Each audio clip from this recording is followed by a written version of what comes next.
जय श्री राधे कृष्ण। श्रीमद् भागवत दूसरा अध्याय। भक्ति का दुख दूर करने के लिए नारद जी का उद्योग। नारद जी ने कहा, देवी तुम व्यर्थ में अपने को खेद में मत डालो। भगवान श्री कृष्ण के चरण कमलों का चिंतन करो। उनकी कृपा से तुम्हारा सब दुख दूर हो जाएगा। जिन्होंने कौरवों के अत्याचार से द्रौपदी की रक्षा की थी, वे श्री कृष्ण कहीं चले थोड़ी ही गए हैं, और फिर तुम तो भक्ति हो, सदा उन्हें प्राणों से भी प्यारी हो। तुम्हारे बुलाने पर तो भगवान नीच जाति के लोगों के यहाँ भी चले जाते हैं, जैसे शबरी, गुहक आदि। सत्य, त्रेता और द्वापर, इन तीनों युगों में तो ज्ञान और वैराग्य ही मुक्ति के साधन थे, किंतु कलयुग में तो केवल भक्ति ही मोक्ष की प्राप्ति कराने वाली है। एक बार जब तुमने श्री हरि से पूछा था कि मैं क्या करूं, तब भगवान ने तुम्हें यही आज्ञा दी थी कि तुम मेरे भक्तों का पोषण करो, और तुमने भगवान की आज्ञा स्वीकार कर ली। इसी से श्री हरि तुमसे बहुत प्रसन्न हुए और तुम्हारी सेवा करने के लिए मुक्ति को दासी के रूप में और इन ज्ञान और वैराग्य को पुत्रों के रूप में तुम्हें दे दिया। जिनके हृदय यानी अंतःकरण में निरंतर यानी बिना अंतर के प्रेम रूपनी भक्ति निवास करती है, वे शुद्ध अंतःकरण पुरुष स्वप्न में भी यमराज को नहीं देखते। भूत प्रेत पिशाच राक्षस दैत्य आदि भक्त के पास फटक तक नहीं सकते।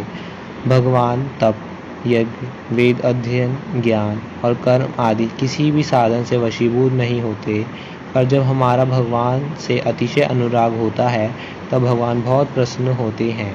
कहा भी है, जिन्ह प्रेम कियो तिन्हि प्रभु पायो। भगवान भक्ति से सहज ही वश में हो जाते हैं। कलयुग में एकमात्र भक्ति ही मुक्ति देने वाली है।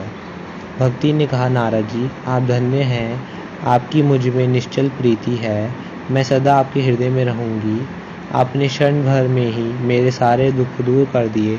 अब आप मेरे पुत्रों को भी सचेत कर दीजिए। सूजी कहते हैं, नारद जी ने फिर मूर्छित पड़े ज्ञान और वैराग्य को जगाने के लिए अथक प्रयास किए।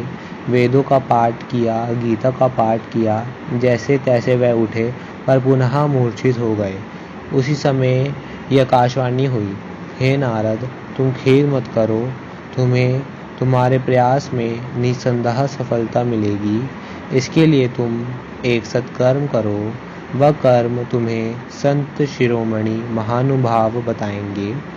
उस सत्कर्म के प्रभाव से क्षण भर में ज्ञान और वैराग्य की नींद और वृद्धावस्था चली जाएगी तथा सर्वत्र भक्ति का प्रसार होगा। नारद जी बोले, आकाशवाणी ने ये नहीं बताया कि वह कौन सा साधन किया जाए जिससे इनका कार्य सिद्ध हो। वह संत ना जाने कहाँ मिलेंगे। सूजी कहते हैं, शौनक जी तब उन दोनों को वहीं छोड़कर नारद मुनि वहाँ चल पड़े और प्रत्येक तीर्थ में जाकर मार्ग में मिलने वाले मुनीश्वरों से वह साधन पूछने लगे।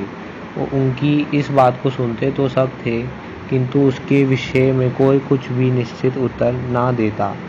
त्रिलोकी में हाहाकार मच गया। लोग आपस में कानाफूसी करने लगे।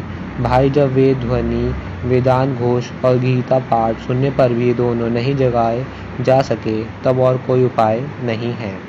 तब नारद जी चिंतातुर हो बद्रीवन में आए।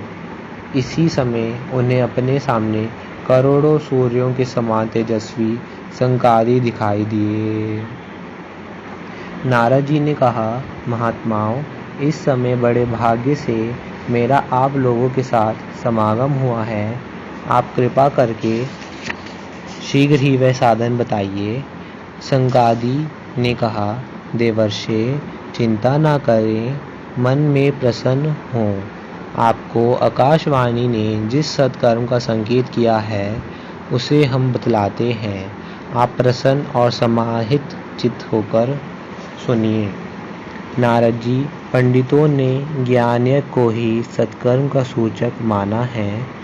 वह श्रीमद् भागवत का पारायण है, जिसका गान शुक आदि महानुभावों ने किया है। सिंह की गर्जना सुनकर जैसे भेड़िए भाग जाते हैं, उसी प्रकार श्रीमद् भागवत की ध्वनि से कलयुग के सारे दोष नष्ट हो जाएंगे। नारद जी ने कहा, महानुभावों, आपका दर्शन जीव के संपूर्ण पापों को तत्काल नष्ट कर देता है। हम निरंतर ही भगवत कथा अमृत का ही पान करते हैं। जब अनेकों जन्मों के संचित पुण्य पुंज का उदय होने से मनुष्य को सत्संग मिलता है, तब वह उसके अज्ञान जनित अंधकार का नाश करके विवेक उदय होता है।